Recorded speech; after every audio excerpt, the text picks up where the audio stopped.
Bonus. Trax.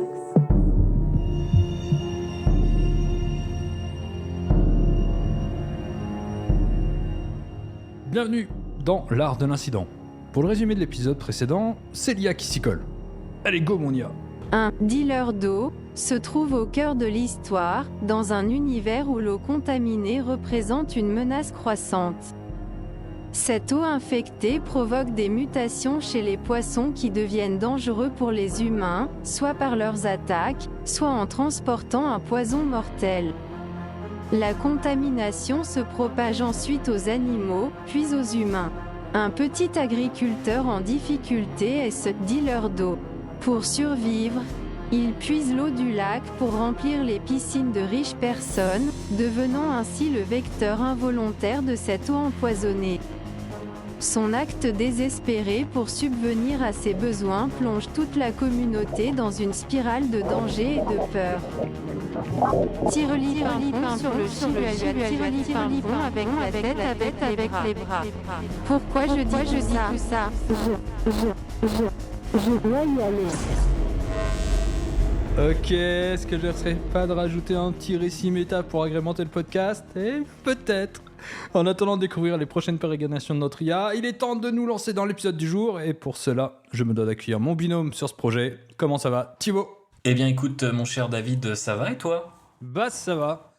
On va se lancer tout de suite dans le podcast, et j'ai une petite question déjà à te poser. Tu es sensible à quel type de personnage? Alors, excellente question. Dans les fictions, hein, évidemment. Dans les fictions, effectivement. À toutes sortes de personnages.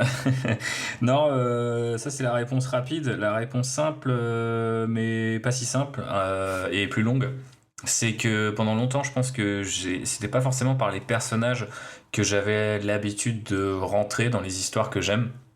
Et je pense qu'il y a même eu une déformation un petit peu professionnelle de ma part par la suite. C'est-à-dire que je pense qu'en écrivant, je consacrais assez peu, trop peu, d'aucuns diraient, de temps sur les personnages, notamment parce que j'étais pas vraiment intéressé, voire peut-être un petit peu terrifié par l'idée d'écrire des biographies de persos. Je trouvais ça assez inutile, je voyais pas trop l'intérêt. Et puis un jour, je me suis forcé à le faire et à explorer un peu plus les personnages en profondeur. Et je dois dire que c'est à ce moment-là que j'ai repéré qu'il y avait beaucoup d'œuvres qui me parlaient en fiction pour leurs personnages, contrairement à ce que j'avais l'habitude de penser. Donc je réponds souvent quand même à des archétypes quand même bien définis. J'en ai 2-3 qui reviennent en me creusant la tête, parce que j'ai réfléchi un petit peu en amont à ta question, si on révèle les coulisses de l'art de l'incident. J'ai pensé à des personnages maudits, tu vois, des personnages que ça soit vraiment dans le registre un peu horrifique, tu peux rien faire, il y a une malédiction vraiment littérale, ou le fait que tu reviennes toujours à quelque chose, que t'es toujours un petit peu obligé de replonger dans un truc, dans une ambiance, dans quelque chose qui oblige ce personnage à retraverser encore et encore un petit peu les mêmes épreuves. Après, ça peut être aussi des personnages, c'est une déclinaison, mais tu as des personnages qui sont obligés de faire quelque chose qu'ils ne veulent pas. Donc ça me parle souvent, type, tu vois, j'ai une grande sensibilité pour les personnages qui doivent être rois, doivent être leaders, mais ne veulent pas l'être. Ça, c'est mon grand truc. Et puis un autre grand truc, c'est les personnages assez brisés, tu vois, on va dire moralement détruits, un peu en fond, un peu pathétiques, mais qui peuvent se révéler brillants ou touchants à travers l'histoire et gagner une forme de rédemption, souvent malheureusement au prix d'un terrible sacrifice. Donc il va falloir qu'on fasse attention à ces archétypes-là quand on se lance dans les prochains épisodes, pour pas que tout le monde n'y passe. Mais ouais, j'aime beaucoup des trucs comme ça, finalement assez tragiques, hein, maintenant que je m'entends parler là. Mais après, c'est vrai que de plus en plus, je m'ouvre à pas mal de choses, et à chaque fois que je regarde des séries ou des films ou d'autres choses, je me dis tiens, en fait ce genre de perso, d'habitude je réponds pas trop pourquoi ça marche, et je vois que souvent c'est un petit angle qui crée une espèce d'originalité. Tu vois, typiquement, je crois que récemment sur la série Fallout, l'héroïne, je crois que ça s'appelle Lucy, si je dis plus de bêtises, mais qui avait une espèce de naïveté et qui est ultra candide tout le long de la série, et ils maintiennent ce ton-là super longtemps, même en fait quasiment intégralement dans cette saison 1 en tout cas. Et Et j'avais pas vu, tu vois, que cette originalité venait du personnage avant qu'on me le fasse remarquer. Et c'est là où je me suis dit, ah, c'est pour ça que je m'accroche. Alors que paradoxalement, tu vois, le reste de la série me plaisait pas plus que ça. Mais effectivement, les trois personnages principaux, dont elle, m'avaient pas mal parlé. Donc, tu vois, je suis dans ma phase personnage, donc ça tombe bien, la question. Et toi? Bah, pour moi, c'est vrai, effectivement, j'adore les personnages de naïfs dans un monde qui est détruit ou en tout cas en voie de destruction. Et effectivement, le personnage dans Fallout de Lucy est un personnage que j'adore, mais on retrouve cet archétype-là dans plein d'autres œuvres. Donc c'est vrai que c'est quelque chose qui me parle, et après, je pense que c'est un personnage qui est quand même difficile à tenir, en tout cas, parce qu'il faut pas qu'il soit bébête non plus. Ouais, il faut pas qu'il paraisse plus idiot, c'est-à-dire qu'il faut qu'il soit le révélateur de quelque chose, mais qu'il soit pas quelqu'un de trop candide pour autant.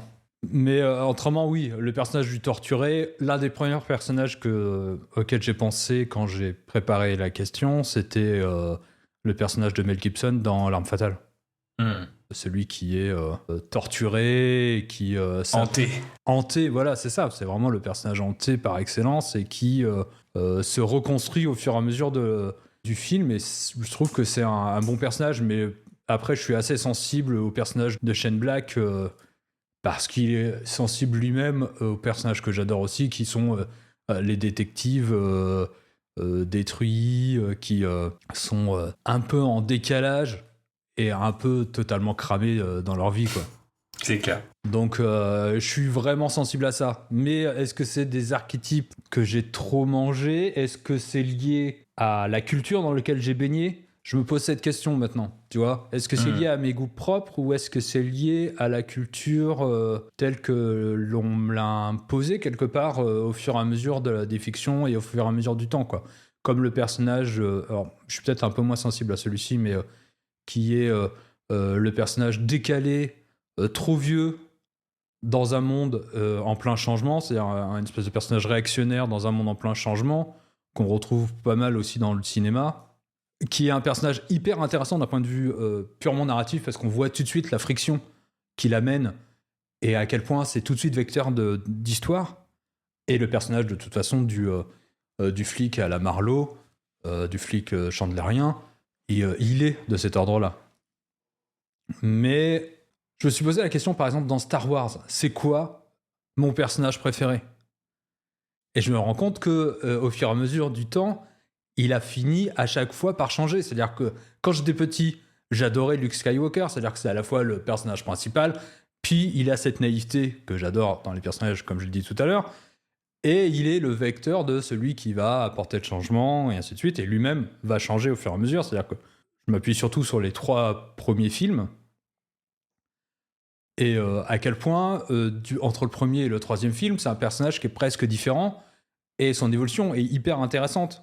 Parce que, étant assez vieux, j'ai grandi avec ce personnage, et au final, un peu comme pour les générations qui ont suivi, ceux qui ont grandi avec Harry Potter. C'est-à-dire qu'il est plus ce personnage naïf, même si son évolution est quand même assez légère, quoi. Mais il reste que c'est un personnage qui finit par grandir un petit peu comme tu grandis toi-même. Et je pense qu'à l'adolescence, après, ton personnage préféré, il y a Han Solo, quoi. Parce que c'est le plus simple, quelque part. C'est le plus rebelle, c'est celui qui... Parce que l'un des autres archétypes que j'aime bien, et je pense que le personnage que l'on va travailler dans l'épisode a peut-être cette capacité en lui, c'est que j'aime bien ceux qui tchatchent, ceux qui ont des belles lignes de dialogue. Même si c'est des personnages secondaires, comme dans Aliens, où j'adore le personnage de... Hudson. Ouais, c'est ça. Et où j'adore, quoi. C'est-à-dire qu'il apporte quelque chose au récit, un truc fun. Donc le comic relief, ça c'est pareil, tu vois. Je suis assez sensible à ça. Ça nous donne des pistes pour les prochains épisodes. Carrément. Eh ben, on va de toute façon plonger dans l'action. Je vais peut-être donner d'abord les contraintes et après on passera sur la musique. Donc, la contrainte du jour, je pense que, comme vous l'avez compris, on va sans doute s'attarder, en tout cas, je pense que c'est le moment de s'attarder vraiment sur le personnage principal. Je pense qu'il y a 2 axes qu'il va falloir traiter. Le premier, c'est en gros continuer à poser les bases du récit, parce que, quelque part, on n'a toujours pas niveau-là de notre création, par exemple, notre élément perturbateur. Le résumé de l'IA est assez intéressant en ça, c'est qu'on voit, on devine le personnage, on devine le contexte, l'histoire, pas tant que ça pour le moment. Donc je pense qu'il va falloir qu'on s'attarde à commencer à créer ces points, à créer les directions de notre récit, et aussi à s'attarder sur notre personnage principal. Mais en attendant, on va passer sur la musique, et je vais lancer le morceau, et Thibaut va nous en parler.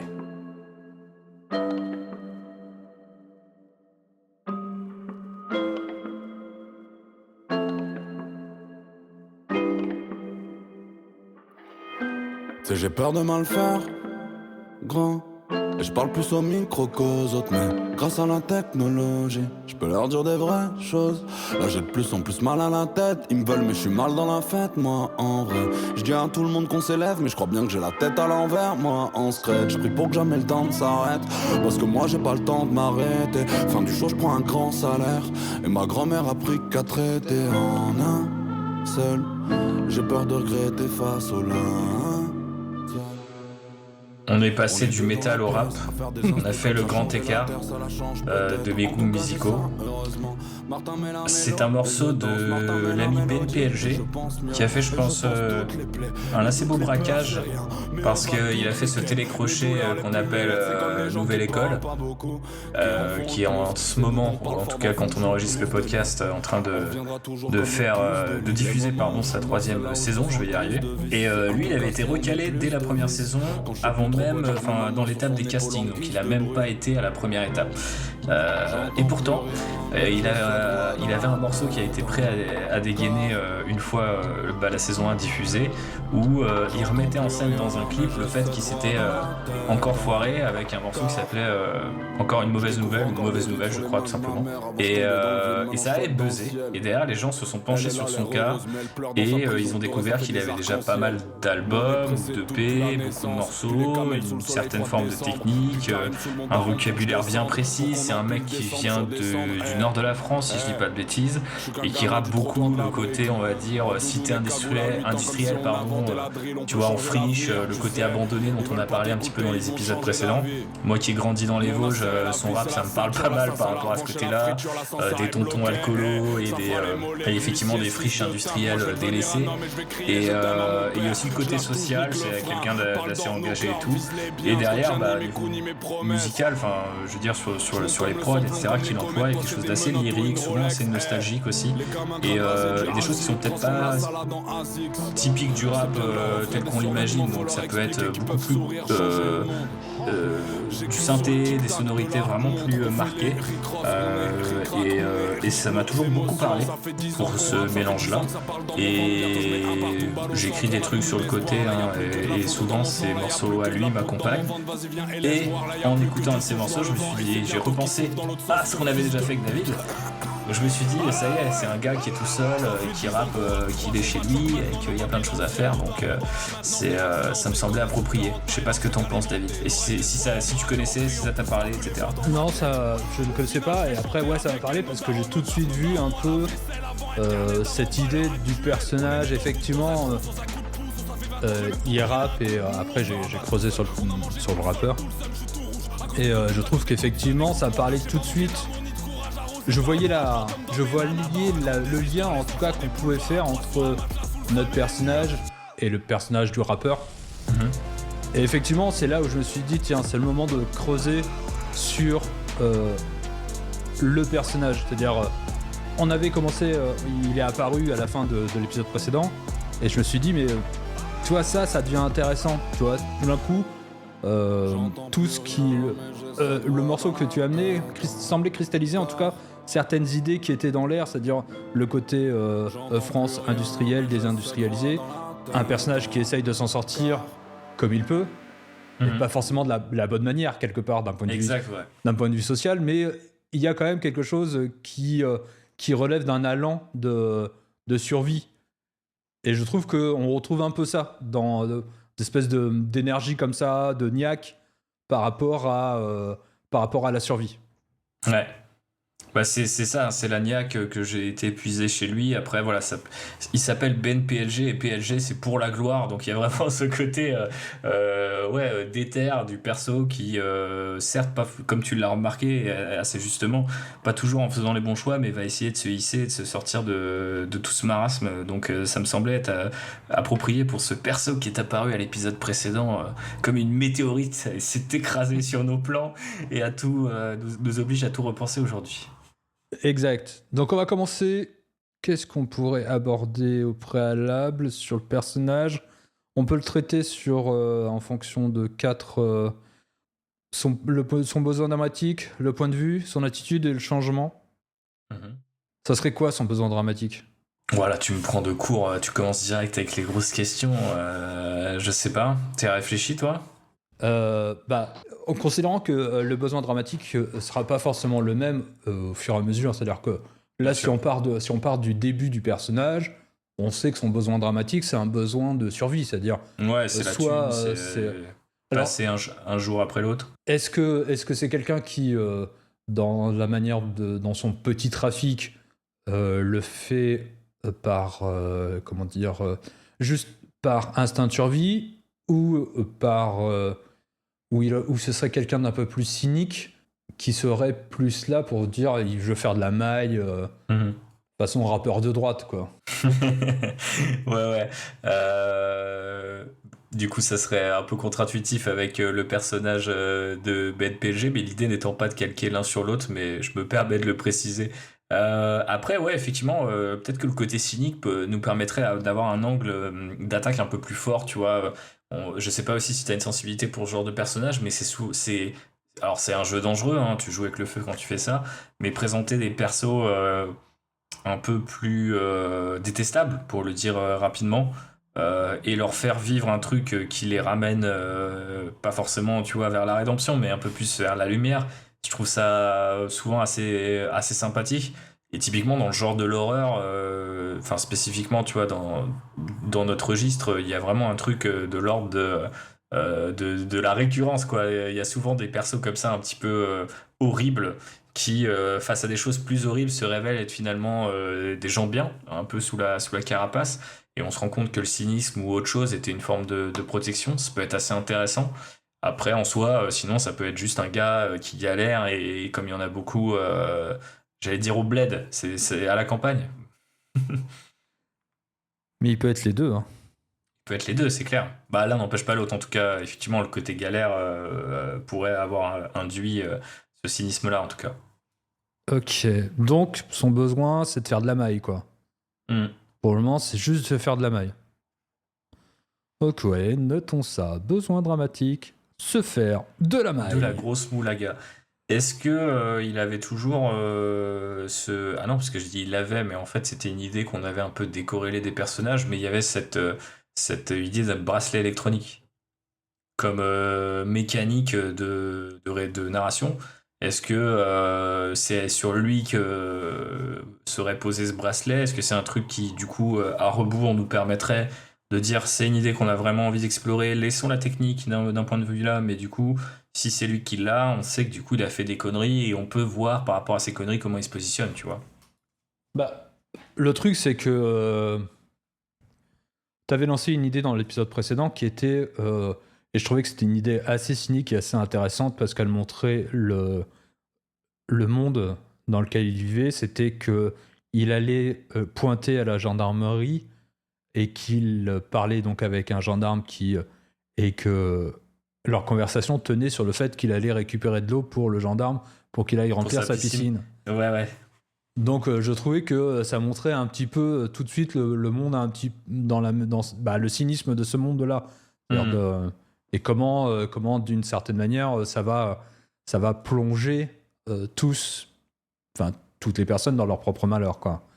Donc pour le bracelet électronique, j'en sais rien. Par contre, qu'il pointe à la gendarmerie, par exemple, ça peut être intéressant. Ouais.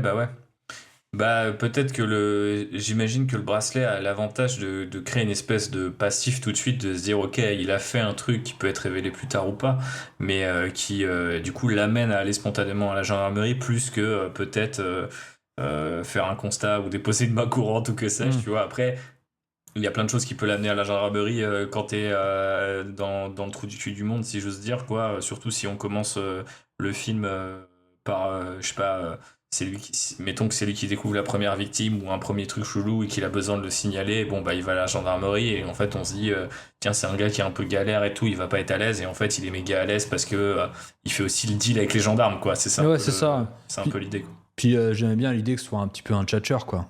Ouais, grave. Bah écoute, l'un n'empêche pas l'autre. Après, je pense que on n'a pas forcément besoin de savoir spécifiquement qu'est-ce qui fait qu'il y va, si ce n'est que à un moment il a besoin d'y aller. Je pense qu'il y a pas mal de choses qui pourraient amener ça, que ça soit le bracelet ou un élément découvert, ou même un truc complètement anodin, un red herring comme on dit, tu vois, un truc qui a rien à voir avec le schmilblick, mais qui s'avère être quand même utiliser une partie de de notre cerveau pour commencer à essayer de voir des trucs chelous, même là où il n'y en a pas. Ça pourrait être intéressant. Ça répond pas à la question. Si, à peu près, je sais pas. Cynique en tout cas. Cynique, Ouais, je tchatcher, pense. survivant un petit peu. Enfin, Ouais, c'est ça. Je pense que après, on peut. Alors peut-être que c'est peut-être un peu tôt pour le moment, mais il y a Sitfield qui est un grand théoricien de la scénarisation qui expliquait que ce qui est intéressant dans un personnage, quand on veut lui donner du corps, c'est de lui donner une espèce de traumatisme, ou en tout cas un élément lié à la période qui va de 13 à 16 ans. Non, plutôt 10-16 ans.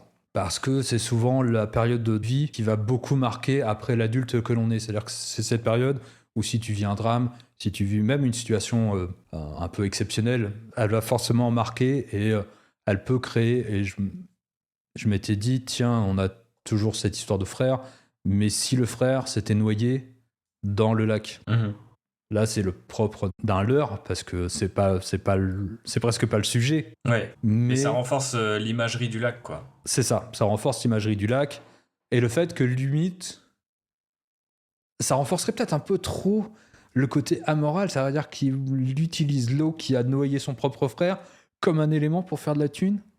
Bah, il y a vraiment un côté limite cynique, genre ah ouais, le lac m'a pris mon frère, je prends le lac pour faire ma thune, tu vois. Enfin, une forme de vengeance quand même, tu vois, qui est peut-être pas inintéressante. Effectivement, peut-être c'est un peu fort, mais du coup, je trouve que c'est pas inintéressant dans le côté un peu justement un peu pété du perso, tu vois, en mode, Ouais. il fait des trucs qui sont quand même globalement pas très bons mentalement, je pense.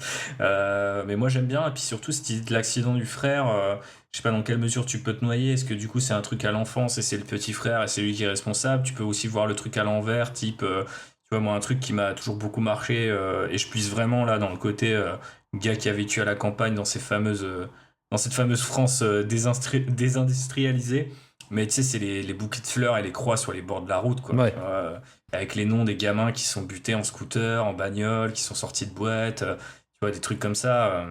Je repense à un truc qui est pas mal utilisé, enfin, d'une certaine manière dans Hereditary, tu vois, le côté, le grand frère qui ramène la petite sœur en soirée, et puis il y a un drame qui se passe. Je vous dirai pas lequel pour ceux qui n'ont pas vu le film, mais du coup, potentiellement, tu vois, un accident de bagnole, la bagnole qui finit dans le lac ou un truc comme ça, je trouve que c'est assez fort, et le fait que malgré ça il soit resté et que malgré ça il ose piocher dans le lac, je trouve que ça crée tout de suite un personnage qu'on sent désarticulé, mais dans le bon sens du terme, en mode ouais, il y a un truc à faire avec ce perso, c'est grave, c'est un mec un peu bousillé.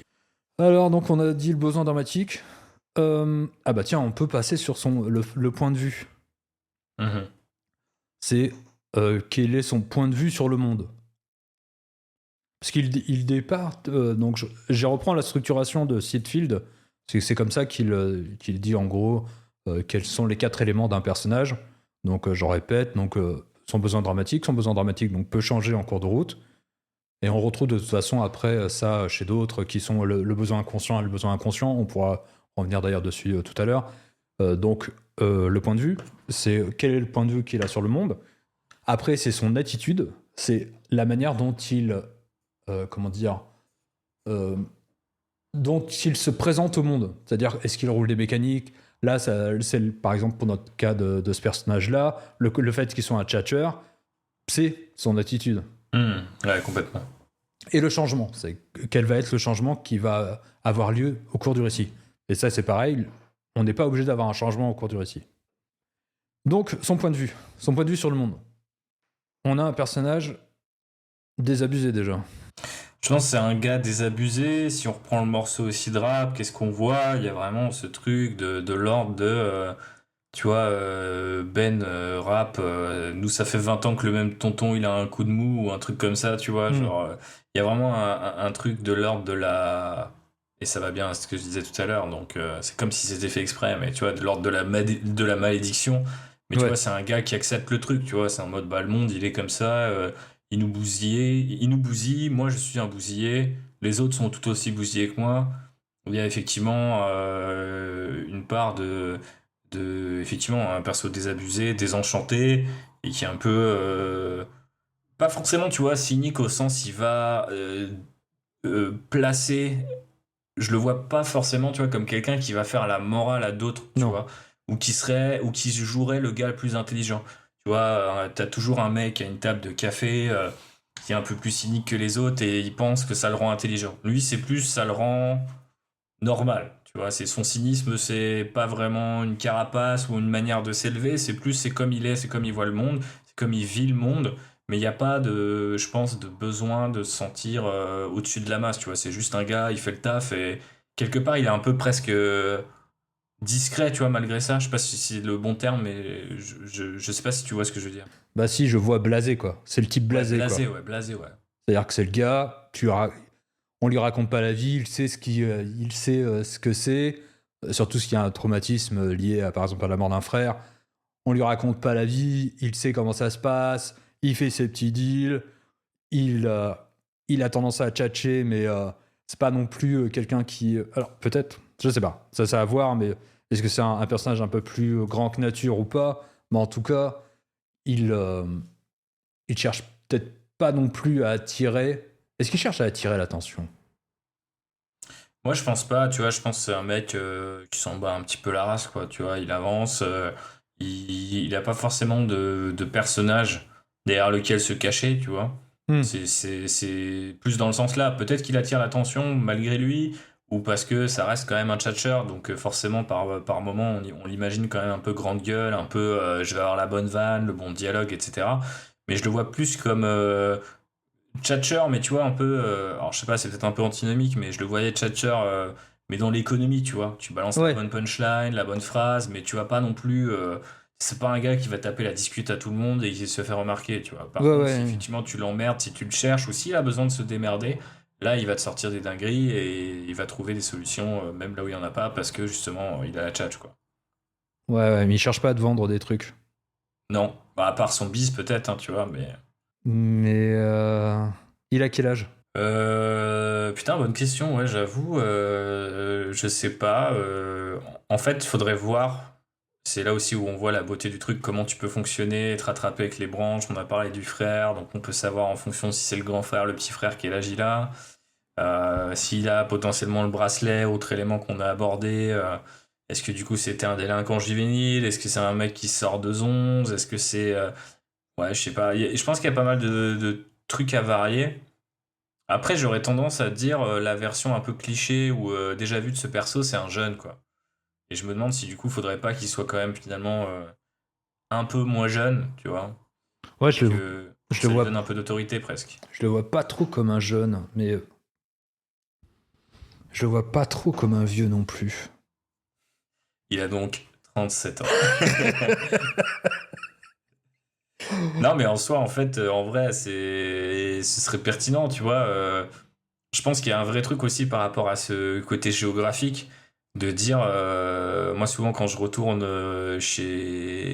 voilà, chez mes grands-parents, c'est les gens qui sont là-bas, c'est soit des très jeunes, soit des très vieux, tu vois. Ouais. Il y a assez peu de gens qui font leur vie là-bas, qui font une famille, qui trouvent du taf et tout.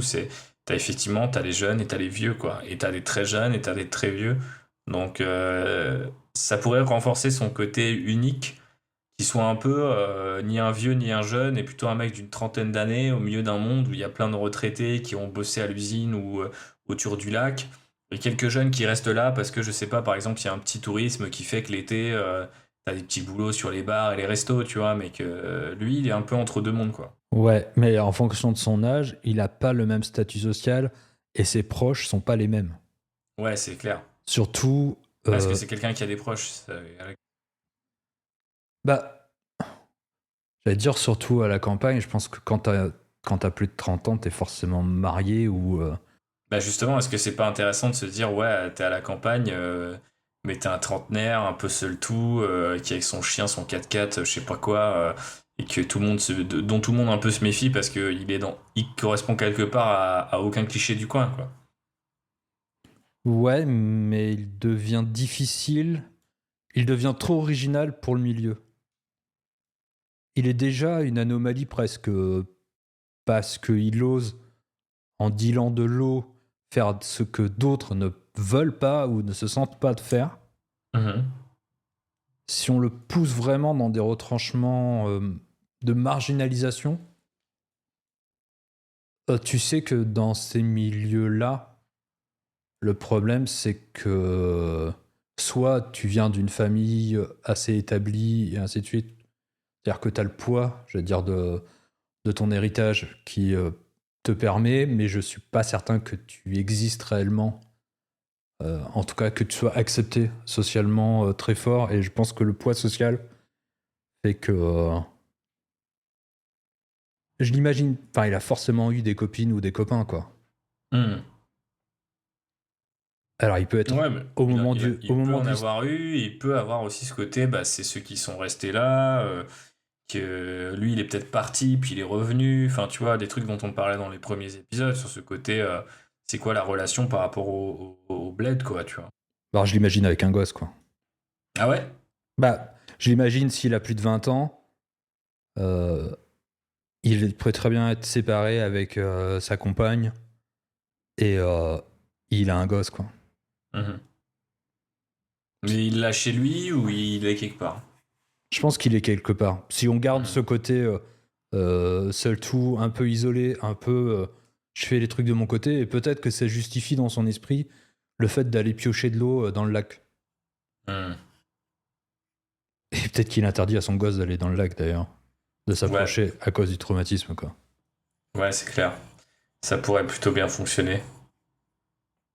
Je vois le perso, je me demande si la motif du gosse derrière, c'est pas un peu fastoche, dans le sens, pas forcément se méfier de ce qui est fastoche, mais dans le sens où j'ai l'impression d'avoir déjà vu ça quelque part, mais d'un peu trop près. Ça ne vient pas exactement où, cela dit. Donc, à voir. Après, on n'est pas obligé de traiter cet aspect-là dans le récit parce que je sais pas. Là, va falloir voir dans quelle échelle de temps l'histoire va se dérouler. Maintenant, est-ce que il a une photo de son gosse dans son portefeuille? Ça peut être intéressant, tu vois. Hmm. Ouais. Reconquérir, entre guillemets, la garde du gamin ou quelque chose comme ça, mais qu'on ne le voit pas, qui est, voire limite, il vit peut-être même pas ici, tu vois. Ouais, c'est ça. Après, Hmm. est-ce qu'il est. Je pense pas que c'est un gars qui a envie de reconquérir la garde de son gamin. Ouais. Je pense qu'il. Il fait quoi, du coup, par rapport à son gamin? Je pense qu'il se trouve des excuses. Hmm.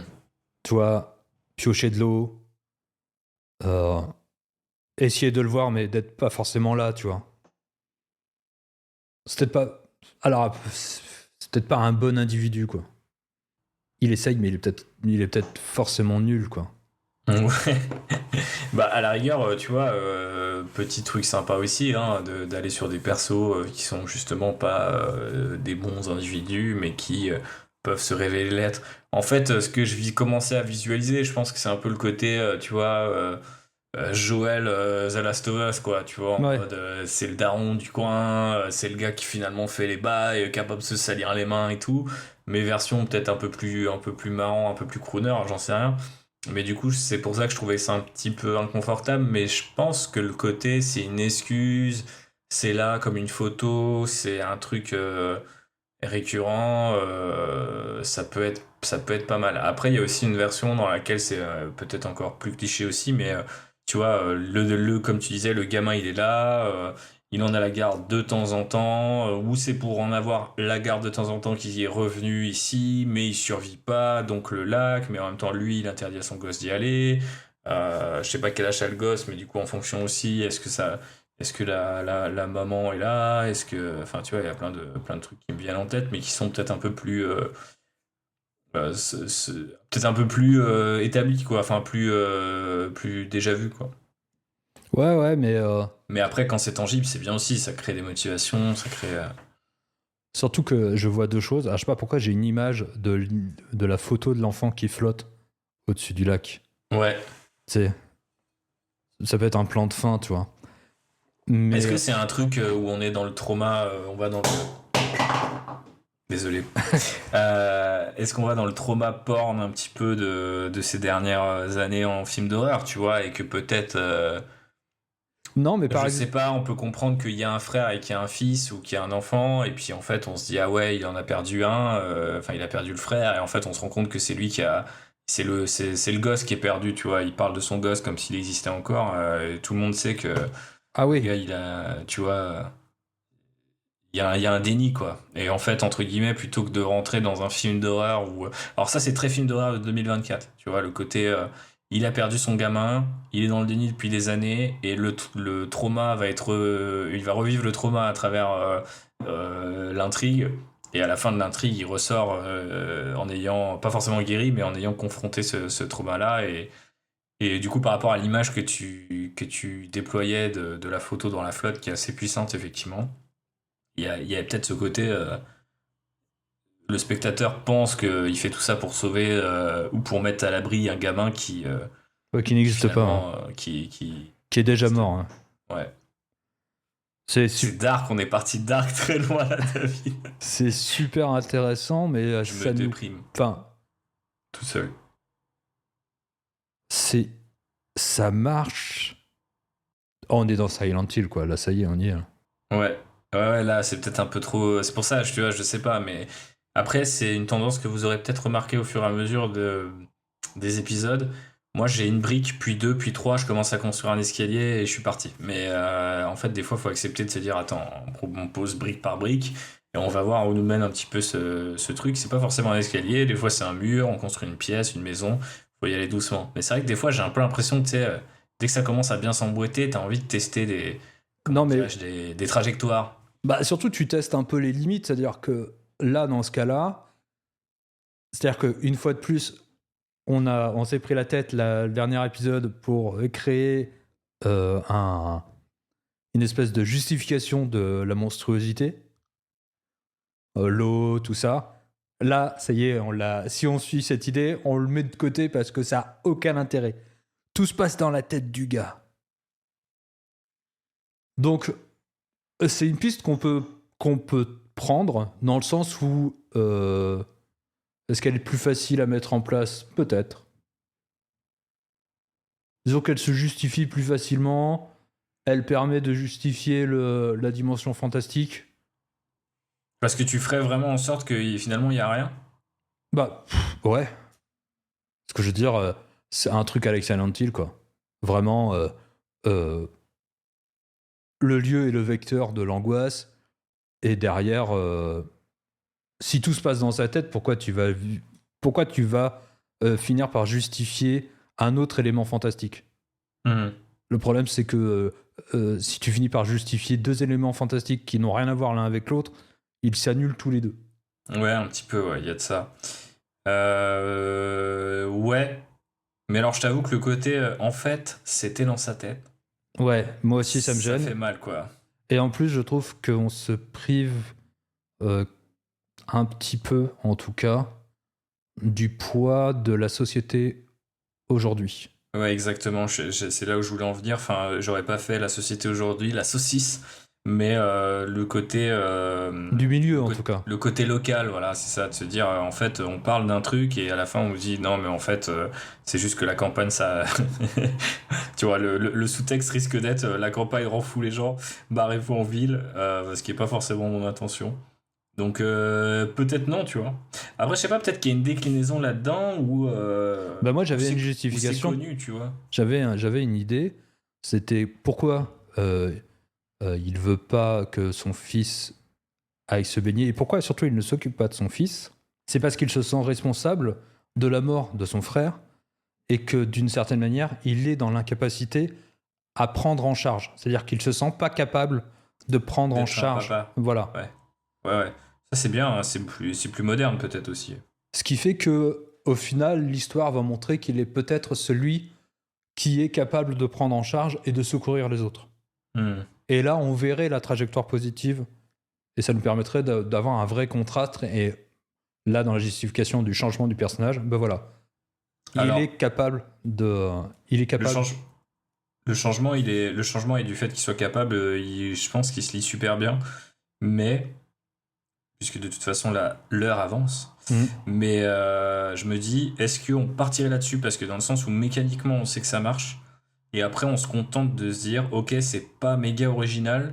Mais du coup, qu'est-ce qu'on fait autour de ça pour rendre le truc original? J'ai l'intuition que le côté dealer de haut, si on a la tchatch, si on a peut-être, par exemple, le running gag ou en tout cas l'espèce de gimmick du bracelet, si on garde le bracelet, pourrait créer une dynamique plus intéressante autour d'un changement peut-être déjà vu, tu vois. Le mec qui était pas prêt pour un daron et qui finalement s'avère être un bon daron.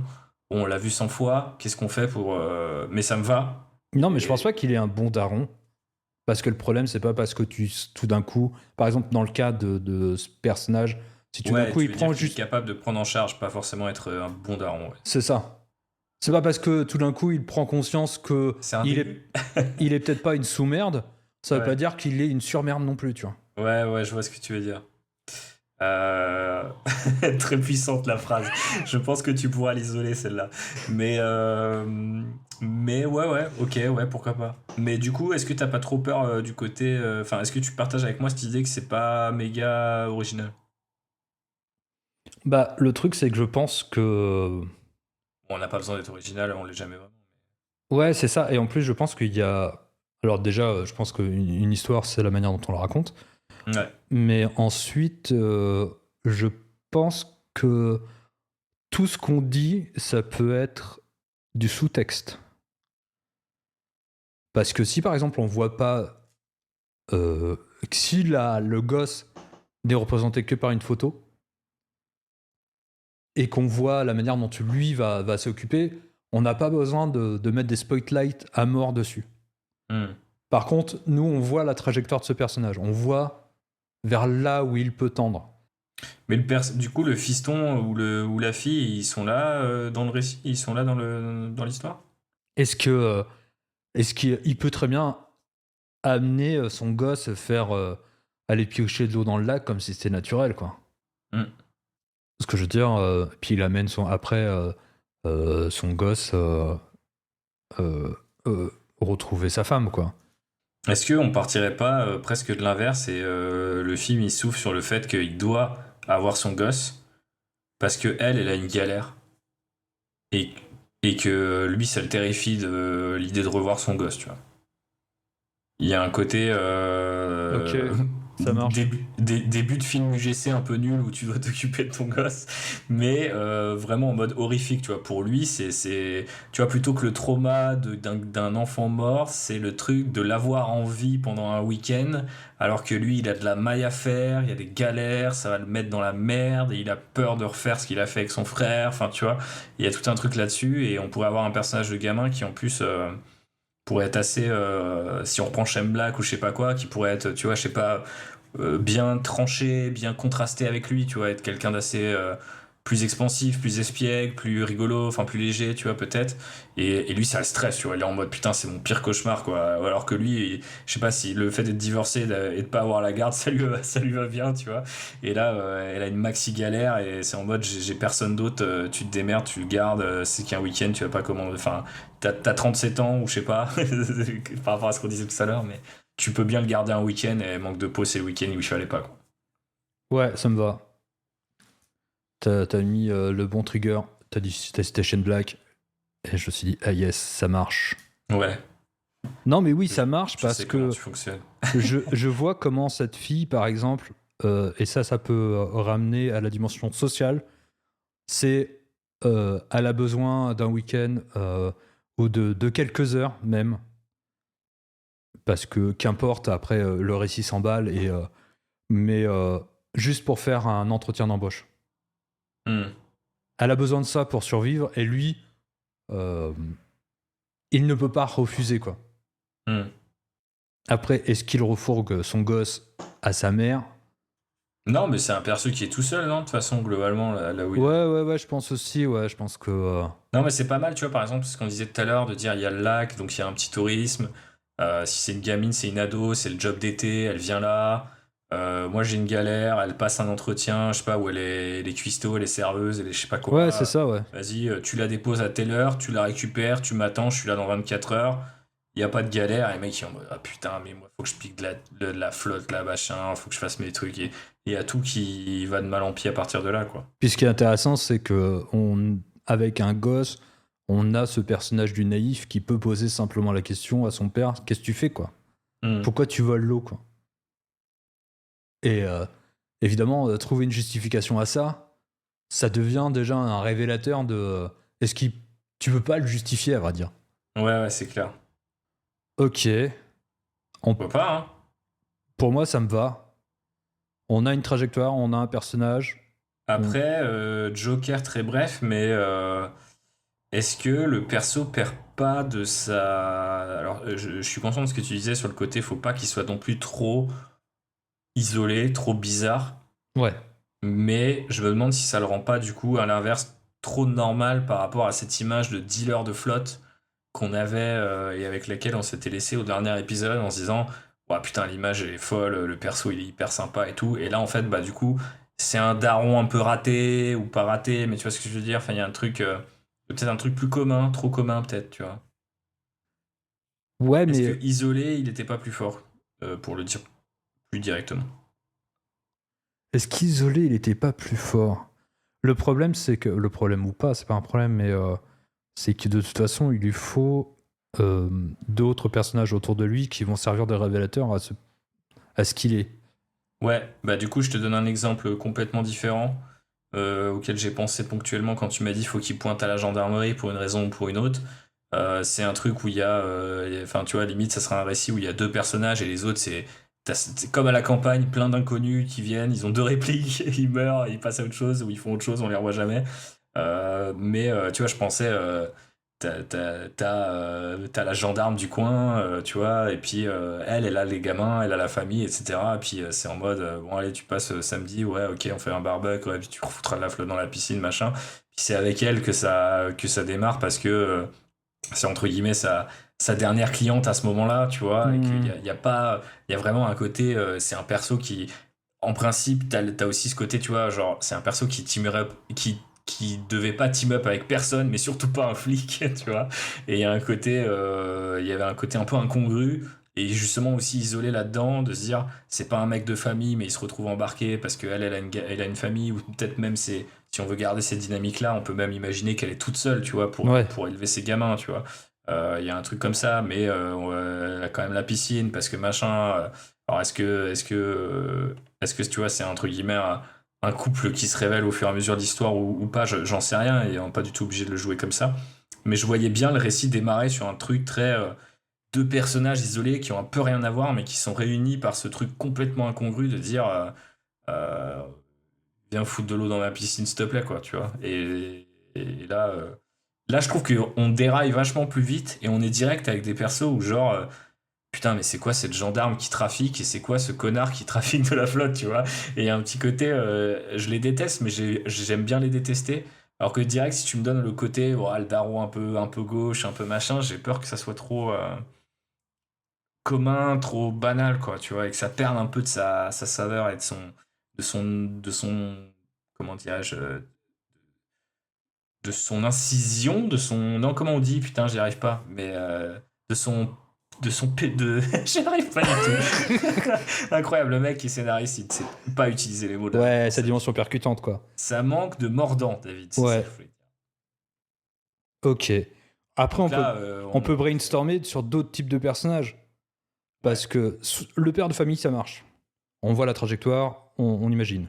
Mais est-ce qu'on l'a pas trop vu ces derniers temps par ailleurs? Ouais, c'est possible. Après, C'est pas un peu le personnage de Pedro Pascal dans tout ce qu'il fait ces derniers temps? ouais, c'est vrai. Alors après, c'est peut-être parce que je suis dans l'âge, je dois avoir à peu près le même âge que Pedro Pascal, donc j'ai le même statut, donc. Oui, David a des enfants. Pas moi. Pas moi. Donc du coup, moi, je les tue. Mon premier réflexe, c'est de dire, bon, il est mort. Euh, Donc, Le ouais, personnage. il y a ton personnage, c'est-à-dire un personnage isolé, qui au final, c'est. Le point de sociabilité, ça serait le deuxième personnage, c'est-à-dire celui avec qui il va faire le team-up. Ouais. Parce qu'il en faut. Ou pas. Maintenant, J'aimais bien l'idée du gars dans le quartier, tout le monde le regarde bizarre. Qu'est-ce qu'il fout là? Pourquoi il est resté? Pourquoi il est resté alors que son frère il est mort? Pourquoi il est tout seul? Il a pas de famille. Qu'est-ce qui nous emmerde quelque part? Tu vois, c'est quoi l'intérêt? Pourquoi il est encore là, ce mec? Tu vois, c'est lui le fantôme au milieu de tout ce merdier, quoi. Je me hype sur ça en fait. ok, donc la trajectoire, ce serait une trajectoire sociale, c'est-à-dire c'est le marginal que tout le monde méprise un petit peu, qui devient au final le héros du village, quoi. Ouais, Espèce de lonesome cowboy, quoi. ouais, peut-être qu'on est plus dans mes affects à moi aussi là, mais je me révèle finalement face à ce choix. Non, peut-être pas forcément le héros du village, mais j'aimais bien parce que si on reste aussi sur le côté genre, il y a vraiment ce truc-là de, tu vois, dans l'horreur moderne, du côté, c'est des persos qui sont un peu tout seuls, qu'ils aient une famille ou non. Je repense au dernier Evil Dead et tout, tu vois. L'héroïne, je sais plus ce qu'elle fait comme taf, elle est ingé son autour d'un groupe et tout, mais tu sais, elle a un peu lâché sa famille, donc elle va voir sa sœur qui a elle des gamins, elle est toute seule. Mais c'est un peu la tante cool, tu vois, mais en même temps, c'est pas quelqu'un d'hyper à l'aise avec les enfants, c'est pas quelqu'un qui a l'air particulièrement sympa, mais c'est face à l'adversité que ça se révèle être quelqu'un de combatif, qui a finalement pas mal de compassion aussi, et d'énergie, et qui va tout donner, tu vois. Donc là, c'est un peu différent, parce qu'on n'est pas dans le cas d'un Evil Dead où toute la famille va se retrouver contre elle, mais ouais, je sais pas, en fait, c'est peut-être aussi comment la campagne, moi, me fait sentir quand j'y vais. J'ai l'impression d'être tout seul, en fait. Tu vois, je me dis, même entouré de gens, j'ai des repas interminables à table, t'as l'impression de pas exister parce que t'es à ton 5e verre de rosé au barbecue, là, t'en peux plus, tu vois, tu glisses, t'es ailleurs, il crame, tu te balades dans le ville, tu croises personne, tu croises que des types chelous. Enfin, il y a vraiment ce côté. En ville, t'as plein d'interactions. Alors, t'as pas les interactions de la campagne. C'est hyper superficiel. Mais tu vois, moi, je travaillerais bien un perso comme ça, qui est genre pied là-dedans, puis tu sais, un peu, il traverse, quoi. Tu vois. Il y a des trucs, mais en fait, le gars, il est dans cette espèce de routine, il survit, il fait ce qu'il faut pour survivre, et ce qu'il fait pour survivre, c'est relativement dégueulasse. Et à un moment, il tombe pas face à plus fort que lui, et qu'est-ce qu'il peut faire, tu vois? Comment, face à cette vraie horreur-là, il peut ou pas, est-ce qu'il en a les capacités, tu vois, seulement de sortir de ce merdier? Et en fait, je sais pas, je visualise quelque chose de très solitaire, en fait, finalement, comme histoire. Mais c'est peut-être contre-intuitif aussi, hein, je sais pas. Bah, le truc, c'est que c'est quand on a commencé à interroger son âge que son statut social a changé. Après, Oui. effectivement, Mais tu peux te sentir seul à tout âge. oui, oui, ah non, mais ça, carrément. Et si c'était un vieux, Ce serait génial. tu vois, c'est un vieux Dilos. C'est un mec, tu vois, c'est un retraité limite, tu vois, ou un jeune retraité, tu vois. Et il a une retraite dégueulasse. Il fait ça pour. La thune, c'est pour compléter la retraite, puis parce qu'il a eu des galères avec la justice ou je sais pas quoi. Mais ça se trouve, il a un bracelet, tu sais, pour des conneries de la campagne, tu vois. T'as volé une vache au mec d'en face, enfin, tu vois, genre un truc vraiment con, quoi. Je sais pas. Il peut être un vieux. Là, on tombe dans l'autre truc, tu sais, c'est la Liam Neeson exploitation, tu vois, le daron, le vieux daron. Mais je sais pas. Non, mais oui, il peut être un vieux. Il peut être un vieux bonhomme qui est là. Tu sais, qui est pas revenu par plaisir, ça se trouve, il s'est barré à la ville, puis c'est un raté, puis il est là parce que c'est la baraque familiale, les parents, ils sont morts il y a quelques temps, il récupère, il retape la baraque familiale, mais ça fuit de partout. Tu vois, c'est le mec qui essaie de joindre les deux bouts parce que en fait, il s'est barré à un moment où il pensait qu'il allait niquer tout le monde, puis finalement, il a niqué personne, et puis c'est retour à la case départ pour lui, tu vois. Et la trajectoire, c'est de se dire, bah, maintenant que je suis là, je vais essayer de faire la maille. Et puis en fait, bah non, je vais essayer de survivre et de me rebarrer parce que c'est pire qu'avant, parce qu'il y a des poissons qui tuent les gens. Bon, même si c'est pas exactement ça, mais tu vois ce que je veux dire. J'ai peur qu'il soit détestable de bout en bout. Ouais, j'aime bien les persos détestables, faut croire. Mais Non, mais tu sais, il peut être détestable au départ, mais est-ce que t'as envie de l'aimer au bout d'un moment si c'est un vieux grincheux qui est là et qui... Qu'est-ce qui va le pousser à lutter? Peut-être qu'il faut s'interroger sur l'élément perturbateur. Ouais, peut-être, ouais. Mais c'est là où on voit que c'est difficile, hein. On a dit on fait personnage, je crois qu'on parle de tout sauf du personnage, de sa personnalité, etc. Bah, le truc... Enfin, si, oui et non, mais c'est vraiment très... Tout ça est vraiment connecté, quoi. Bah, et surtout, pour le moment, tant qu'on n'a pas fixé un personnage à proprement parler, là comme là, hein, l'élément perturbateur, qu'est-ce que ça va être? Ouais.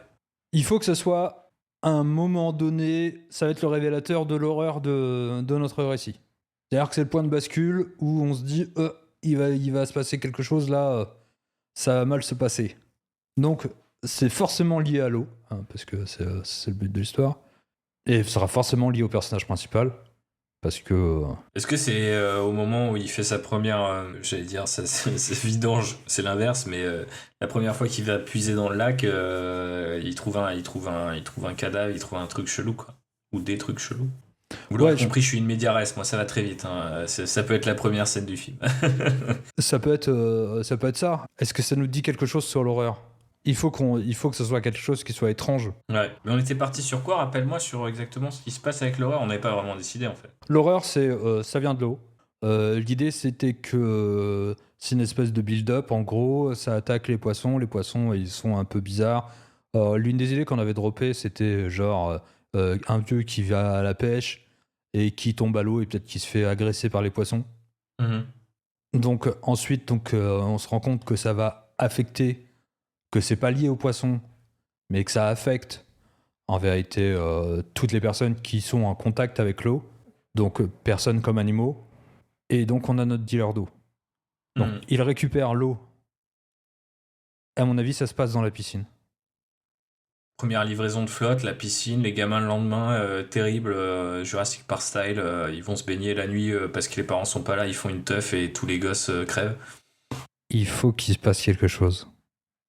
Ça peut être genre, on est au bord de lac, ça peut être des jeunes bourgeois qui ont décidé de payer le pecno du coin pour qu'ils aillent remplir leur piscine. Et le soir, ils font la fête, c'est façon vraiment série d'horreur américaine. Ouais, c'est ça que je visualisais aussi, ouais. Tiens, le truc un peu trashos et tout, et d'un coup, il y a un mec qui fait « Ouah, je me sens pas bien », et son visage qui se met à fondre, ou une connerie, vraiment un truc hardcore, tu vois, un truc vraiment dégueu, quoi. Et ouais, je pense que c'est un truc comme ça, quoi. Et après, bah, tu kicks...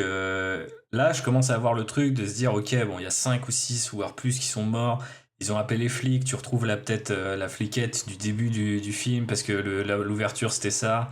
Et qu'elle, elle a fait remplir aussi sa piscine. Ouais, tu sais qu'elle a fait remplir, mais bon, elle a personne, puis elle a pas le temps d'aller se baigner, quoi. Ouais, c'est ça, c'est pour flamber, tu vois, comme beaucoup d'autres gens. Puis en fait, on se rend compte, tu sais, tu peux avoir des retraités, donc il y a pas beaucoup de gens qui vont les voir, donc ils ont foutu les pieds dedans, ils ont plus de pieds, ils sont morts, enfin je sais pas, tu vois.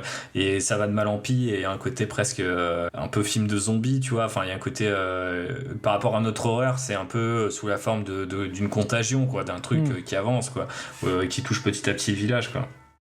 En fait, en tout cas, je voyais direct arriver la scène de lui, il doit pointer à la gendarmerie, il s'arrange, on se rend compte qu'en fait c'est un mec qui est un peu dans la loi, enfin un peu il a déjà eu des galères avec la justice, mais ça a pas l'air de trop l'emmerder, il fait sa petite popote avec les mecs du coin.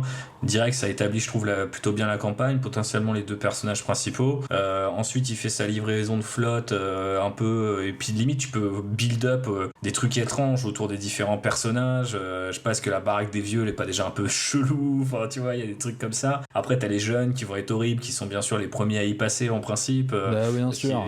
Et donc et voilà, le soir même ça part en couille. Et puis bah en fait on va de piscine en piscine, puis en fait on se rend compte que c'est le lac lui-même et que c'était pas un truc par rapport aux piscines. Peut-être que vu que c'est des jeunes, on va les accuser d'avoir pris, je sais pas, la nouvelle drogue à la con, et puis on est, tu vois, c'est les gendarmes un peu... désolé auprès des gendarmes qui nous écoutent, mais c'est les gendarmes pastis à 15h, et c'est en mode, bon bah c'est bon, ils ont pris la nouvelle drogue, ils étaient sur TikTok, ils ont pas vu, ils se sont noyés, ouais c'est bizarre quand même, ils ont une sale gueule, ouais bon c'est pas grave, tu vois. Et on remplit un constat et c'est terminado, tu vois, et puis en fait, ouais ça part en couille, et je sais pas, il faudrait presque aussi avoir une espèce de build-up un peu à la Jaws, tu vois, sur le côté, il y a un truc en troisième acte qui se prépare, du style, il y a une machine ou il y a une ouverture, je sais pas, des termes, ou tu vois, si t'es dans une ville type, j'en sais rien, Evian, Vittel, bah t'as de la flotte, tu peux t'y baigner, mais elle est aussi utilisée parce que c'est la source, donc bah on reparle de réindustrialisation avec tu vois, l'usine qui ouvre et puis on va faire distribution gratuite de verre d'eau, enfin tu vois un truc on commence à avoir la mécanique, on n'est pas du tout sur le personnage, mais tu vois un truc qui fait que l'eau finalement elle sera partout quoi, tu vois. Ouais, Parce que bon, si c'est juste dans les piscines, en principe t'évites les piscines et t'es safe, mais il peut y avoir, tu vois, alors je sais pas si ça se passe vraiment comme ça, mais le barrage hydroélectrique qui doit relâcher à tel moment donné un peu d'eau et qui devra être déversé dans le lac du coin, tu vois. J'avais même une autre idée. Là, on est dans les enzineries, mais si on fait une espèce de truc, tu sais, un peu, c'est très, tu sais, Battle Royale, genre. Mettons, vu qu'on est l'été, j'imagine, faut remplir les piscines. Yes, on est l'été Il canicule. y a un départ de feu à un moment, tu vois. Et genre, il y a un putain de canadair qui déverse de la flotte sur les gens, tu vois. Genre, ça part en couille, quoi. Mais pas En que mode- sur les gens, sur les animaux, tu vois. Sur les animaux surtout, mais tu sais, en mode, genre, en essayant d'empêcher un truc, Yes. tu recrées un truc encore plus dégueu et t'imagines le troisième acte à travers la forêt avec moitié des flammes, moitié à moitié des animaux tout chelous. Qui te fusionnés, poursuivent enfin, et je tout. Ouais, tu vois, genre. Bon, on est parti loin, mais je me demande si ça peut être pas mal, tu vois, le côté. On est sauvé. Ah, mais merde, où c'est qu'ils prennent la flotte? Dans le lac? Non. On n'est pas sauvé. Et ça repart, tu vois. Non, mais ouais, ça c'est excellent. Je pensais aussi à des terroristes écologiques. Tu sais, qui Ah veulent ouais. faire sauter le barrage. le barrage hydroélectrique. Ouais. Tu vois, les gens qui. Ouais, ou alors qui pètent les piscines, parce que c'est ce que je te disais, le truc au premier épisode, c'est qu'il y a des gens qui allaient dans les propriétés privées des gens pour péter leur piscine et piquer l'eau.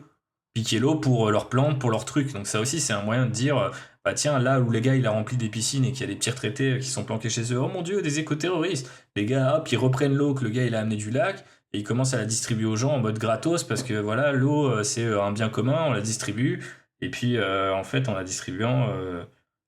et ben ça t'arroses tes plantes, elles deviennent cheloues, t'arroses les gens parce que tu les mets dans des pistolets à eau des gamins parce qu'il fait chaud. Oh putain, t'imagines la scène Mais dégueulasse. bien sûr, c'est génial. Elle est géniale. Ah non, mais Elle est oui, géniale. pistolet Ça à eau, s'écrit faut tout seul. noter ça. Par contre, alors bon, c'est mon idée, Bon, mais par contre, on risque d'être accusé d'être d'immense anti-écolo. c'est là où j'allais en venir. Donc c'est pour ça que j'ai pas envie de glisser là-dessus, tu vois. En fait, c'est toujours très difficile. Je pense à la série Yellowstone où tout se passe dans un putain de ranch et le mec il fait des vaches, quoi, tu vois. Ouais. Kevin Costner et compagnie. Et en fait, dans le dernière saison et avant-dernière saison, il rencontre une meuf qui est une végétarienne en fait. Et qui est beaucoup plus jeune que lui et qui est en mode ouais, mais en fait, vous dites. Et c'est une activiste pour l'environnement, tu vois. Et il y a un truc du style très bizarre, mais que j'avais trouvé un peu pas mal, c'est que la série ose un peu montrer, tu vois, genre en mode, bah elle fait des trucs, des actions un peu coup de poing et tout. Et c'est vrai que si c'est une série qui est souvent accusée d'être un peu la série pour les républicains, etc. Mais au final, ils finissent par discuter. Il y a même une romance avec le personnage principal qui sort un peu de nulle part. Mais du coup, je trouvais ça pas mal parce que je me suis dit, tiens, c'est marrant parce que, en fait, au départ, t'as l'impression qu'ils essayent de la ridiculiser. Mais en fait, ce personnage reste. Et par définition, vu qu'il a l'occasion de discuter avec un perso qui est lui en situation de pouvoir et se rend compte que effectivement tout a commencé avec tu vois, un truc complètement déréglé, il commence par douter et le fait que le doute s'invite chez lui, je me suis demandé, peut-être que tu peux te dire ah putain quand même, c'est prendre les gens un peu par la main et puis voilà. Mais je trouvais que c'était intéressant de se dire, tu vois, il y aurait peut-être moyen de retourner ça en disant bah ouais, dans un premier temps. Ça peut être des petits jeunes qui ont l'air un peu ridicules avec leur bob et qui distribuent de l'eau gratuite, mais en fait, s'il y a cette espèce de backstory qu'on arrive à réussir à travailler de pourquoi le lac il est foiré, tu vois, qu'est-ce qui s'est passé en premier lieu, et qu'on se rend compte que tous les personnages en sont victimes, je pense que tu ressors avec une morale en mode c'est dégueulasse, quoi, tu vois, enfin. Ouais, c'est clair. Ça demande une certaine subtilité. Après, c'est vrai que on marche un peu sur des œufs de nos jours parce que c'est devenu plus compliqué, quoi. Après, je sais pas, si tu regardes un Aliens ou un quoi, enfin, tu sais que t'as des mecs qui sont en mode on va récupérer les aliens, on va en faire de la thune. Tu sais que c'est absolument dégueulasse, c'est pas pour autant que tu pars du principe que, tu vois, tous les gens qui sont, on va dire, corporate sont forcément systématiquement vont jusqu'à cette extrémité-là. Donc il faudrait créer, ouais, c'est ça. Mais je sais pas. En fait, à la fois, ça me fait peur, mais le défi m'intéresse. Je me dis que ça serait intéressant d'éviter. Comment on évite d'avoir le sous-texte inverse de ce qu'on voudrait donner. Ça peut être le sujet d'un épisode, ça. Mais surtout, ça peut être intéressant dans la mesure où ça nous crée un nouveau personnage qui permet de mettre en contraste notre personnage principal. C'est-à-dire comment ce personnage-là, lui qui n'a pas conscience ou qui utilise l'eau pour se faire de l'argent, mais parce qu'il a besoin d'argent, simplement la société pousse à avoir besoin d'argent, ne pense pas aux conséquences. C'est-à-dire qu'il a une richesse qui est là à portée de main, pourquoi il l'utiliserait pas? C'est le principe carrément du capitalisme, quoi. Ouais, c'est ça. Donc, ouais, ça peut être intéressant. Et ils vont être obligés de collaborer de toute façon, de par, tu vois, la pression ça qui est assez intéressante, c'est qu'en fait, nous, on va très vite devoir... Enfin, on n'aura pas le temps, tu vois, je rentre dans le cliché, mais le mec aura pas le temps d'envoyer des photos de barbecue à Sandrine Rousseau, quoi, tu vois. Enfin, tout le monde va crever autour de lui, tout le monde va être touché. Comment on trouve une solution? Ah putain, on se rend compte qu'en fait, la source, littéralement la source est là, tu vois, et ça vient de tel truc, et ça peut être finalement une sorte de team-up qui peut être cool. Enfin, moi, j'aimerais bien aussi un jour travailler, tu vois, ce récit-là, de se dire, aujourd'hui, j'ai l'impression que c'est pour ça que je pensais aussi à un vieux, mais tu vois, on est souvent dans des récits génération contre génération, Ouais. mais il n'y a pas de réconciliation possible, tu vois. Ouais. Et du coup, je trouvais ça pas mal que le récit invite aussi à ça, tu vois, à se dire, non seulement il faut qu'il y ait réconciliation pour survivre, mais en plus, c'est parce que ils vont vraiment team up pour le mieux, tu vois. Ils vont tous les deux grandir de ce truc-là, tu vois. Enfin, surtout potentiellement le personnage principal qui est un cynique et qui est en mode qu'est-ce que j'en ai à foutre? De toute façon, le lac, moi, ça m'a pris mon frère. C'est mon moyen de me retourner contre lui, tu vois. C'est pareil, peut-être qu'au final, tu vois, il a besoin de thunes, mais il en a peut-être pas tant besoin que ça. Peut-être qu'il y a un truc plus profond je le fais parce que je trouve ça satisfaisant de faire du mal au lac, quoi, tu vois, comme le lac m'a fait du mal, enfin, tu vois, et les gens peuvent lui dire, mais attends, mes frères, en fait, t'es pas à la rue, t'es pas machin, t'es pas obligé tu vois, c'est juste que tu t'es donné un prétexte, et puis essayer de détricoter, c'est pas dur si, pourtant c'est dur à dire, non, je sais pas, mais détricoter tout ça. Mais ça nous dit pas quel est le personnage et quel âge il a, David. Par contre, j'ai l'impression qu'on a fait un grand bond vers la structure du film, ce qui est pas mal. Ouais, alors je sais pas pourquoi j'ai une image Bon, c'est parce que moi j'ai des images qui pop comme ça. Mais c'est bien ça. D'un coup de pistolet à l'eau dans l'œil et que le gars dit ah j'ai un problème à l'œil et que son œil commence à fondre le long de son visage. Ah, c'est dégueulasse. Je sais pas si ça fond, mais rien que le truc du pistolet à eau, c'est très Spielbergien, enfin tu sais, horreur un peu Jurassic Park.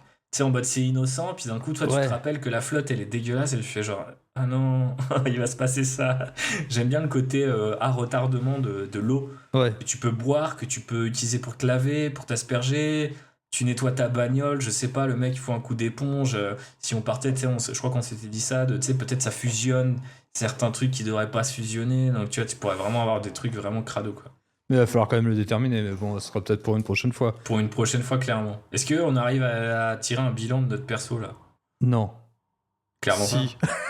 J'en sais rien. Faudrait que je demande à l'IA. Hein. Alors, on a un personnage dont on ne sait pas l'âge pour le moment. Peut-être qu'il est vieux. C'est la dernière version en date. Est-ce que c'est la meilleure version de... Moi, je préfère le côté midlife, solitaire, un peu embarqué par les événements. Mais je pense que le rendre plus jeune ou plus vieux permettrait de mieux le préciser. Je pense que la tentation de faire du midlife, c'est que, je le sais pour avoir fait des trucs un peu choral et tout le monde a 40 ans, comme ça, il n'y a pas besoin de trop se prendre la tête, tu vois, il n'y a rien qui dépasse. Mais je pense que ouais, il y a une vraie tentation à vouloir aussi écrire sur à peu près l'âge qu'on a. Donc je sais pas, peut-être que ça peut être intéressant que ça soit... Peut-être qu'il faut réfléchir par rapport aux jeunes, tu vois. Mais je pense que se dire que c'est un genre de jeune, l'horreur. Il faut des jeunes, David. Je sais pas, je fais l'avocat du diable.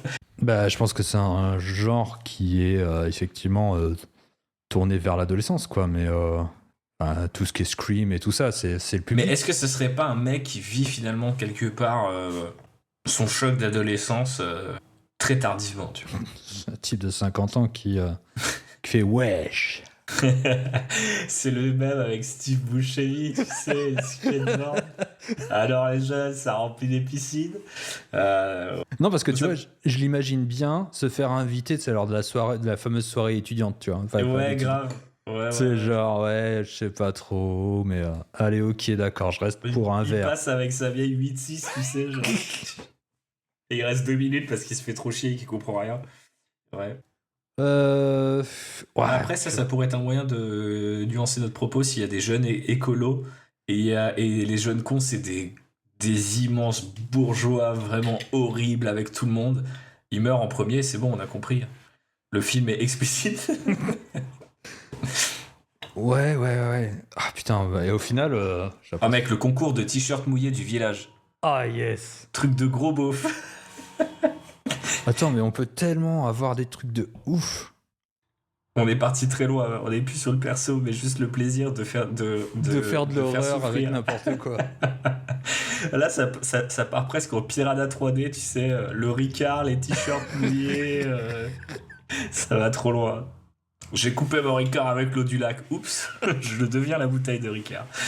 Mais rigolo. Ok.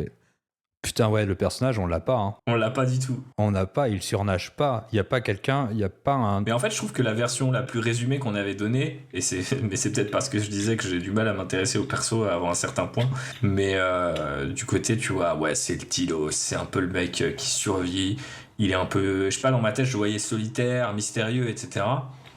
Et effectivement, bah, du coup, dès que tu te penches un peu sur l'intrigue, tu te dis, ouais, mais d'accord, mais s'il est solitaire et mystérieux, qu'est-ce qui l'amène vers les autres, Ouais, c'est ça. pourquoi il survit, etc. Donc c'est vrai que c'est difficile. Mais ouais, on l'a pas du tout. Est-ce que c'était la leçon de ce podcast, David? Bah, je pense que oui. Je pense que de toute façon, dans le processus de création, Des fois, ça parfois, marche pas. c'est ça. Ça veut pas dire que ça va pas marcher la prochaine fois. Ça veut dire juste que. Ou On a- que ça a pas marché sur d'autres aspects, parce que j'ai l'impression qu'on a noté pas mal de trucs. Ah, mais Au oui. vu de la structure, certaines scènes, des images assez fortes. Ouais, notamment sur l'usage de l'horreur, comment on peut jouer avec les éléments. Franchement, il y a vraiment des trucs où tu te dis, si déjà on met la moitié de ce qu'on a dit, on peut C'est vraiment dingue. faire un film fun, quoi. Ouais, bah, franchement, l'image, moi j'aime beaucoup ce truc. Et pour l'anecdote, j'ai déjà écrit une espèce de mini-histoire avec un Canadair. En fait, je sais pas pourquoi, depuis le début, depuis longtemps, ça me fascine en fait cette imagerie, tu vois, Ouais. du truc qui libère de la flotte comme ça et tout, de zinzin. Et j'imagine trop le côté. Ils ont presque besoin du Canadair, tu vois, pour monter à la bord de l'avion et se barrer. Et en fait, le truc, ils pensent qu'en fait, c'est un avion, tu vois, qui vient juste les aider. Et enfin, tu vois, qui vient les aider. Et puis l'avion, il fait ce que fait un hydravion, c'est-à-dire, il passe sur le lac, il prend la flotte, il redécolle, et là, il verse la flotte sur tout le village. C'est encore pire, tu vois. Vraiment le côté false defeat. Enfin, non, l'inverse, false victory. Je sais plus comment ça s'appelle, l'inverse de ce truc-là. Mais vraiment, tu penses être sauvé, et en fait, tu repars. Limite, c'est la dernière scène du film, en fait. Si tu le fais en mode Shining, en mode. Ou que tu veux garder tu vois, la fin en mode méga ouverte, et après, c'est le chaos complet. Mais c'est cruel. Parce que lutter contre l'eau, bah oui, tu fais tout cramer. Ouais. Mais sauf que c'est stupide, parce que l'eau, c'est un cycle. Trop deep. Trop deep. Trop là. deep, mais t'es tellement fucked up, tu peux pas gagner. Tu peux pas gagner, ouais. Mais c'est ça qui est peut-être intéressant, et peut-être que c'est ça qui va nous donner notre personnage. Si on l'a pas maintenant tout de suite, c'est ok, si le principe c'est que tu peux pas gagner, si c'est un cycle, est-ce qu'il faut pas un personnage qui est lui-même enfermé là-dedans, tu vois? Alors après, c'est toujours pareil, moi, souvent, ce que je vois quand j'écris, c'est est-ce que je garde une espèce de consistance et de dire si c'est. Enfin, tu vois, faire ce que j'étais en train de faire, c'est-à-dire, il y a un cycle, donc je veux un cycle partout. Ouais. Ou au contraire, il y a un cycle, donc il faut que je brise les cycles partout ailleurs. Ça veut dire que tout ce qui devrait être à peu près évident dans un film, et ben tous ces trucs-là sont sont décorrélés, vont dans des directions vraiment complètement surprenantes et tout. Et c'est un peu les deux approches avec lesquelles je pars. Et après, généralement, t'affines, puis t'arrives sur un truc qui est un peu moins comment dirais-je, sale gosse, tu vois, parce que c'est facile de faire le truc ultra high concept où tu restes fidèle à un seul truc tout le temps. Et c'est aussi facile de dire hey, je vais faire une surprise à ce moment-là. Ouais, surtout qu'en règle générale, déjà c'est convenu et au final tu finis par t'épuiser quand même.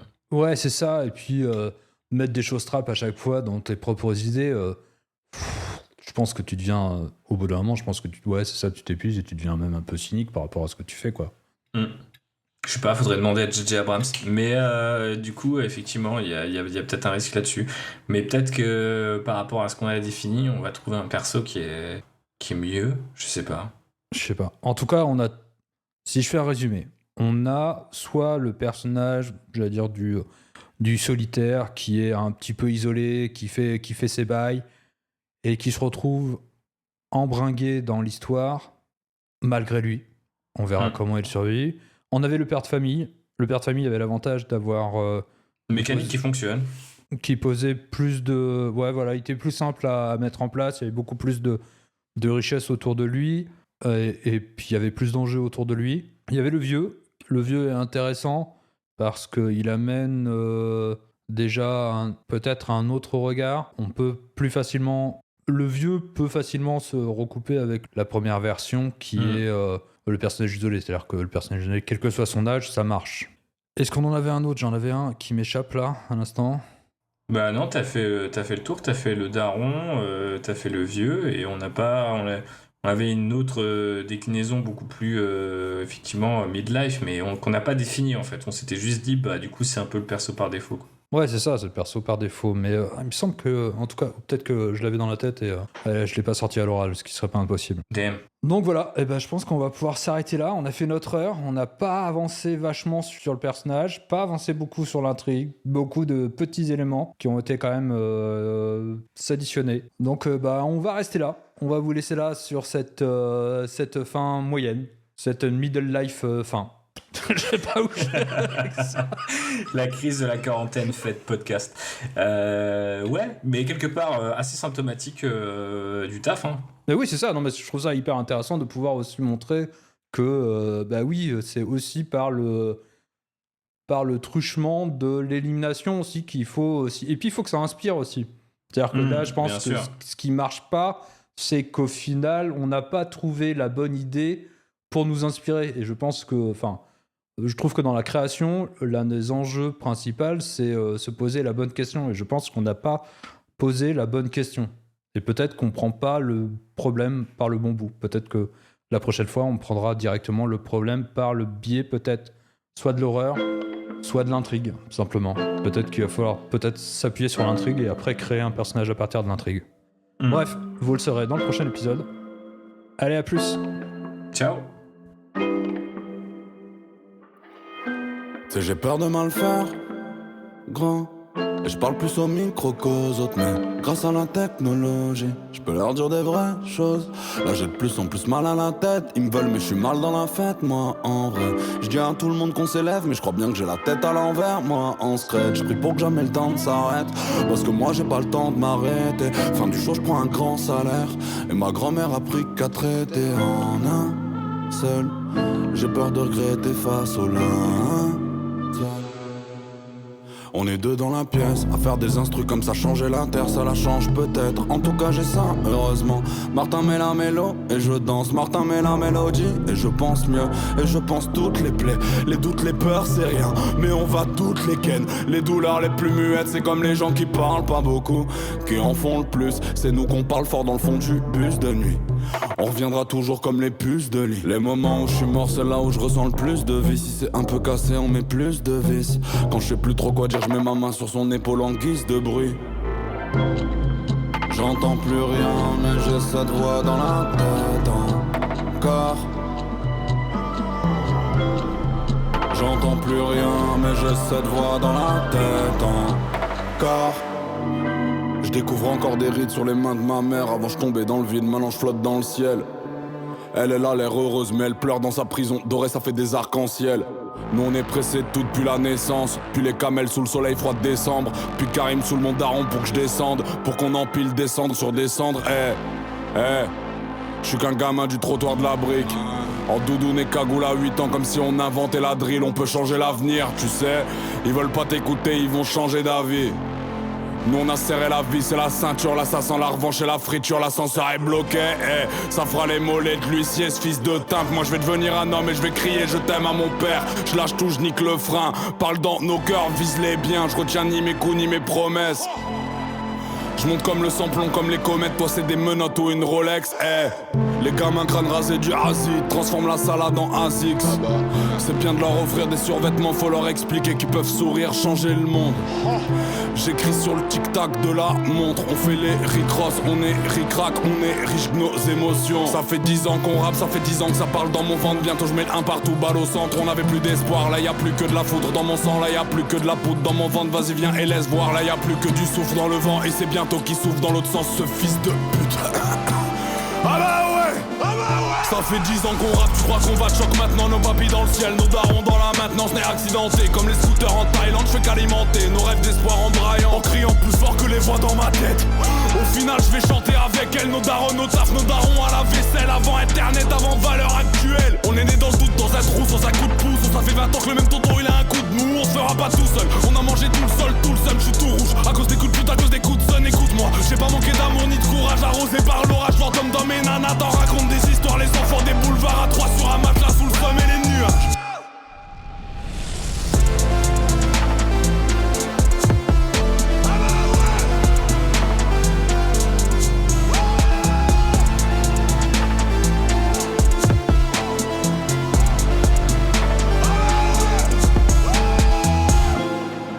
J'entends plus rien, mais j'ai cette voix dans la tête encore. J'entends plus rien, mais j'ai cette voix dans la tête encore.